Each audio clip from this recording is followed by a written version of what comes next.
कर्तव्य रूप से एक बार रुक्मणी जी, जिनका बड़ा सरल बड़ा सीधा स्वभाव है, रुक्मणी जी भगवान को पंखा कर रही थी, हवा कर रही थी।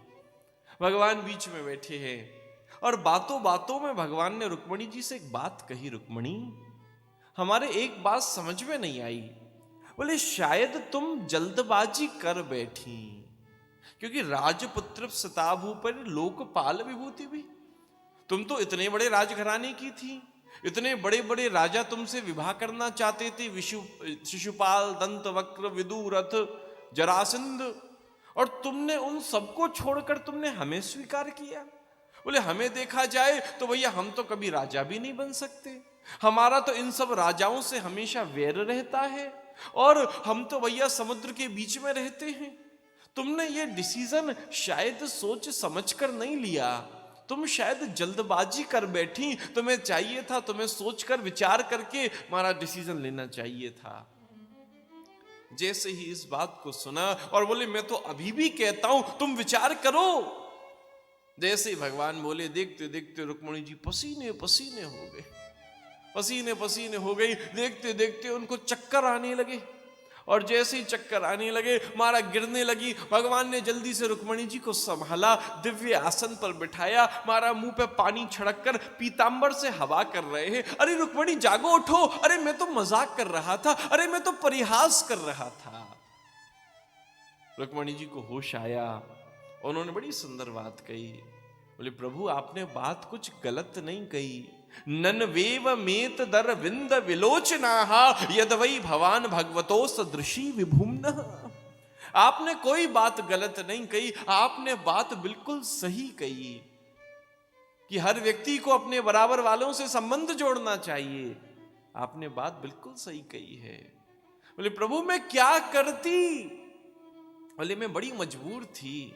बोले शुरू से ही इतने ऋषि आ रहे हैं, कभी नारद जी आ रहे हैं, कभी व्यास जी आ रहे हैं, कभी सनकादिक आ रहे हैं, कभी पिप्पलायन आ रहे हैं, इतने संत आ रहे हैं, और जो देखो आप ही की चर्चा कर रहे हैं, जो देखो आप ही की लीलाओं को सुना रहे हैं। प्रभु आपको छोड़कर कोई और की चर्चा, कोई और का चिंतन वही कर सकता है जिसने आपको न सुना हो, जिसने आपको न जाना हो, जिसने आपके बारे में सुन लिया, जिसने आपको जान लिया। बोले उसके बाद उसके मन में कोई और आ ही नहीं सकता।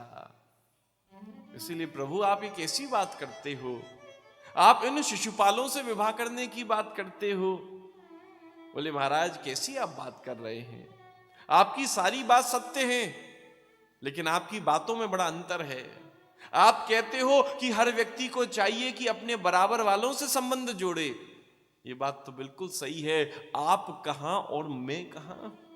आप स्वयं परमात्मा परमेश्वर जिसकी रोम रोम में करोड़ों ब्रह्मांड रहते हैं, और मैं कौन हूं?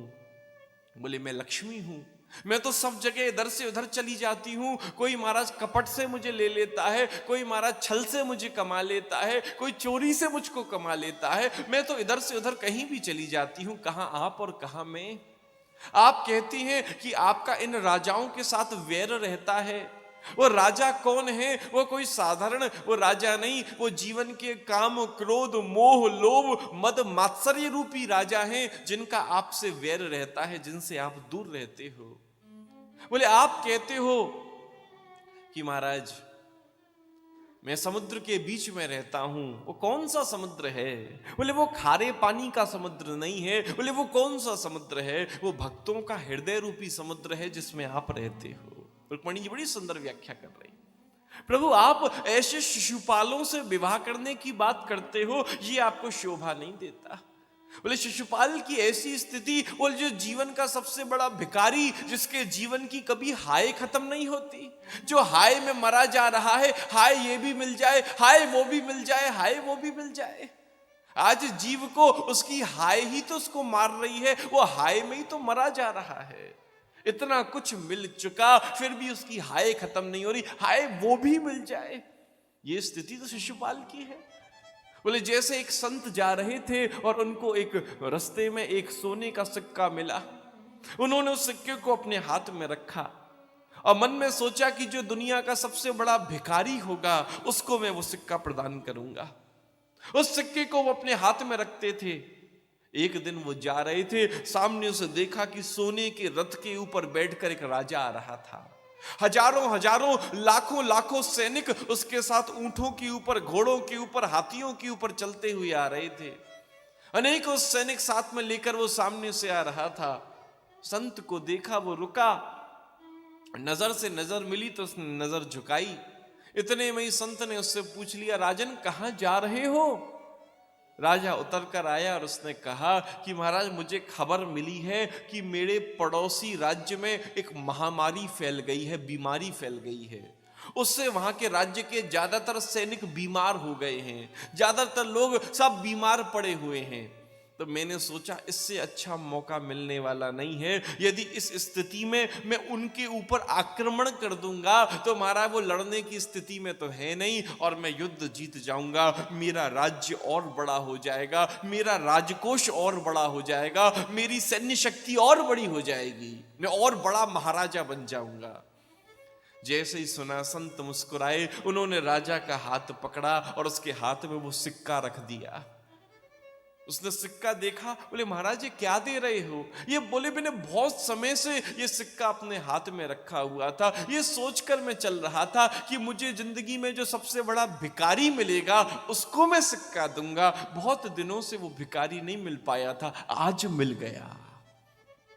राजा की आश्चर्य का सीमा ना रहा। बोले भगवान ने तुझे इतना दिया, इतना वैभव, इतना राज्य, इतने सैनिक, इतना बड़ा राजकोष, उसके बाद भी तेरी भूख न मिटी। दूसरे की पीड़ा, दूसरे के कष्ट का तू लाभ लेना चाहता है कि उस कष्ट में उन घायलों को मैं मारूंगा तो भैया आसानी से युद्ध जीत जाऊंगा। बोले तुझसे बड़ा भिखारी मैंने आज तक नहीं देखा।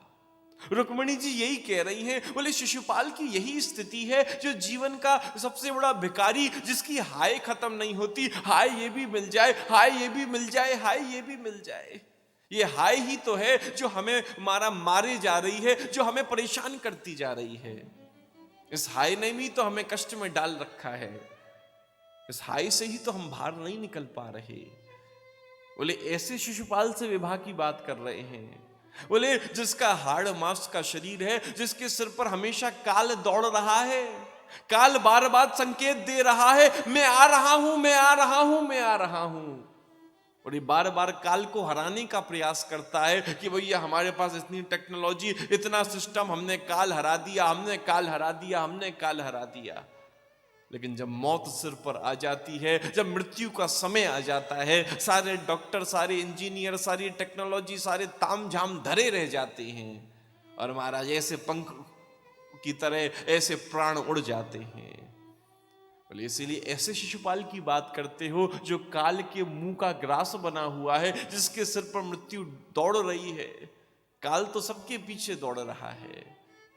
एक कीड़ा मकोड़ा है, उसके पीछे भी महाराज मेढक के रूप में काल जा रहा है, मेढक के पीछे सर्प काल के रूप में जा रहा है, सर्प के पीछे मोर काल के रूप में जा रहा है, मोर के पीछे सिंह काल रूप में जा रहा है, सिंह के पीछे महाराज शिकारी काल रूप में जा रहा है, शिकारी के पीछे महाराज दिव्य रूप से मृत्यु उसके पीछे काल रूप में जा रही है। हर के पीछे काल चल रहा है, मौत चल रही है। आप ऐसे हाड़ मांस के पुतलों को स्वीकार करने की बात करते हो, जिनकी जीवन की हाय खत्म नहीं होती, जो हमारा मृत्यु के काल के मुंह के ग्रास हैं। और मैं बार बार यही कहती हूं कि उनके विषय में तो वही चिंतन कर सकता है जिसने आपको न जाना, जिसने आपको न सुना। रुक्मिणी जी ने बड़ा सुंदर सत्संग किया है, भगवान भी बड़े प्रसन्न हो गए और क्या रुक्मिणी, मैं केवल तुम्हारे इस भाव को जानना चाहता था। तब मैं जब देखता था तुम केवल हाथ जोड़कर जी हाँ जी हुजूर जो आज्ञा कहती रहती थी, तो मैं केवल भावना को तुम्हारी जानना चाहता था। इसीलिए मैंने भैया ये लीला करी, इसीलिए मैंने ये चर्चा करी।